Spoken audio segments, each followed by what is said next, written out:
Oi, pessoal, tudo bem com vocês? Sejam muito bem-vindos a mais um episódio da Mentalidade Geek Podcast. Hoje, eu quis trazer um tema que, sinceramente, mexe com a cabeça de qualquer fã de Naruto. O caso Orochimaru. Recentemente, a gente postou um vídeo explicando por que o Orochimaru foi deixado livre depois da Quarta Grande Guerra Ninja. E esse vídeo gerou tanto comentário, tanta discussão, tanta gente indignada que eu falei, tá, a gente precisa conversar sobre isso com calma. E como eu sempre digo aqui no canal, o certo é certo, mesmo que ninguém faça o certo. E o errado é errado, mesmo que todo mundo faça o errado. Então hoje a gente vai analisar a história inteira do Orochimaru sobre a ótica da ética. Sem passar pano, sem romantizar, sem dourar a pílula. Mas antes da gente chegar na parte de por que ele ficou livre, a gente precisa voltar lá atrás, lá no começo.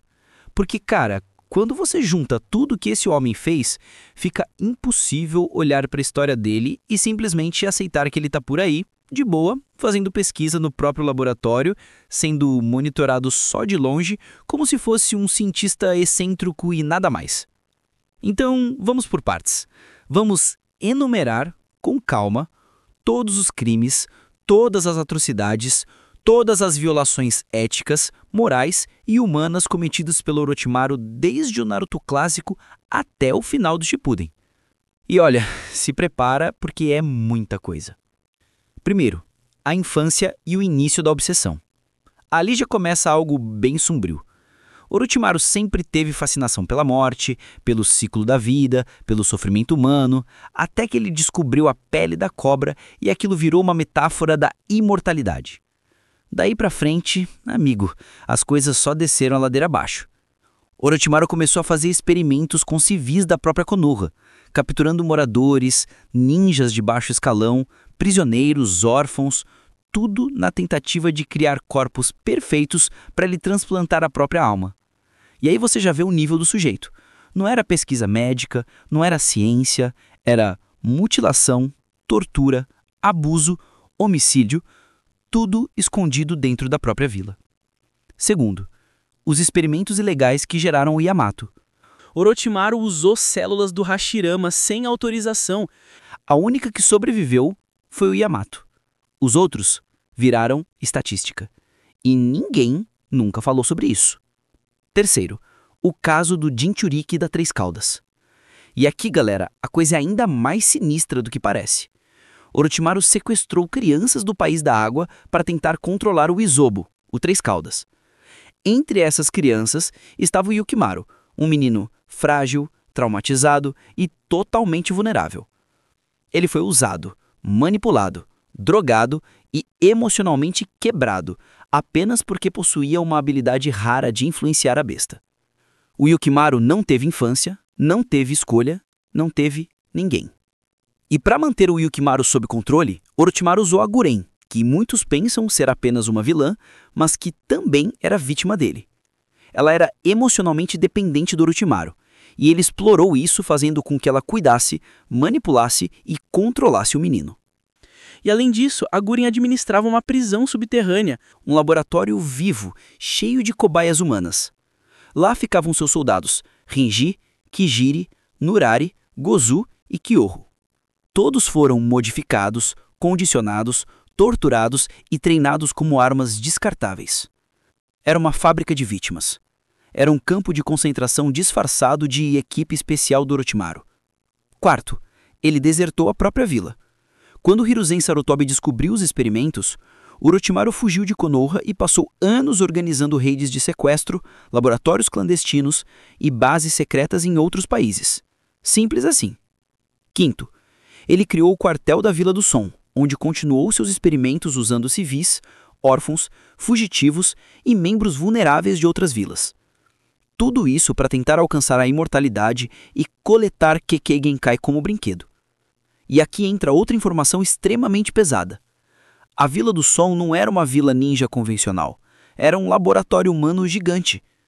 É ali que entra o Kimimaro, uma criança quebrada, isolada, que encontrou no Orochimaru a falsa ilusão de ter um propósito. Orochimaru moldou o Kimimaro emocionalmente e fisicamente, treinando ele como uma arma biológica até que a doença dele apareceu e, quando isso aconteceu, descartou ele como se fosse lixo. O quarteto do som, Jirobo, Kidomaru, Sakon e Tayuya, todos passaram por rituais, experimentos e condicionamento psicológico extremo. Todos eram vítimas, não eram soldados voluntários. E ainda tem Suigetsu, Karin e Jugo, todos usados como ferramentas de laboratório. Sexto, ele assassinou o quarto Kazekage e roubou o controle da Vila da Areia, enganando a Sunagakure inteira para poder invadir Konoha no exame Chunin. Sétimo, e esse é gigantesco, ele invadiu Konoha, manipulando a areia e o som, e isso resultou diretamente na morte do Hiruzen Sarutobi. Ele assassinou o próprio sensei num ataque terrorista contra a própria aldeia onde nasceu. Oitavo, ele assassinou incontáveis pessoas dentro da guerra de poder contra o Danzo, inclusive ninjas da própria raiz usados como cobaias. A gente está falando de aliciamento psicológico, abuso emocional e manipulação direta de um menor. Décimo, ele tentou destruir o corpo do próprio Sasuke, tentando tomá-lo à força quando o ritual de troca de corpos falhou. E 11º, ele criou o Suigetsu, o Jugo e a Karin como ferramentas de laboratório. Sim, os três eram tratados como propriedade, não como pessoas. 12º, ele tentou tomar o corpo do Itachi e só não conseguiu porque o Itachi era basicamente um deus em combate. E antes da gente continuar, tem outro nome que não pode ser ignorado: a Anko. A Anko foi vítima direta do Orochimaru. Recebeu o selo amaldiçoado quando era muito jovem, foi treinada abusivamente e depois simplesmente descartada. Ela passou a vida inteira lidando com o trauma deixado por ele. E isso aqui, galera, é só o resumo, só o básico. Se fosse numerar cada sequestro, cada assassinato, cada violação de ética ninja, dava pra fazer um livro. E aí a gente chega na Quarta Guerra Ninja. E o que acontece? O Orochimaru ajuda? Sim. Ele coopera com o Sasuke, ele invoca os Hokages, ele fornece informações importantes. E isso faz o mundo ninja simplesmente olhar pra tudo que ele fez e dizer: beleza, deixa ele solto, mas monitorado. Cara, é aqui que entra a questão ética. Porque é como eu disse no começo, o certo continua sendo certo, mesmo que ninguém faça o certo, e o errado continua sendo errado, mesmo que todo mundo normalize o errado. E aí fica uma pergunta que não quer calar.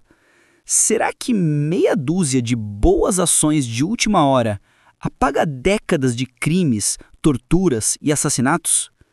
Será que participar da guerra por conveniência, porque ele mesmo disse que só ajudou por curiosidade, apaga o fato de que ele é o maior criminoso biológico da história ninja? A resposta ética é simples: não, não apaga. E antes da gente ir para a conclusão, eu preciso falar uma última coisa. Pessoal, não se enganem. Orochimaru não mudou. Orochimaru não deixou de ser mau. Ele não virou uma boa pessoa. Ele só está, agora, numa situação em que não pode fazer nada. E levando em consideração todo o histórico absurdo de atrocidades que ele cometeu, contra a meia dúzia de coisas boas que fez, a única conclusão lógica é que, por essência, ele continua sendo um ninja do mal. Ele está ali, naquele laboratório, vivendo de Zetsu branco, fingindo neutralidade, cuidando do filho sintético dele, mas isso não significa transformação. Significa apenas que a maldade dele está coagida, parado no tempo, sem oportunidade, porque até as pessoas ruins têm medo de punição. E como a vida real mostra pra gente, pessoas ruins não mudam por medo, elas mudam quando elas querem mudar.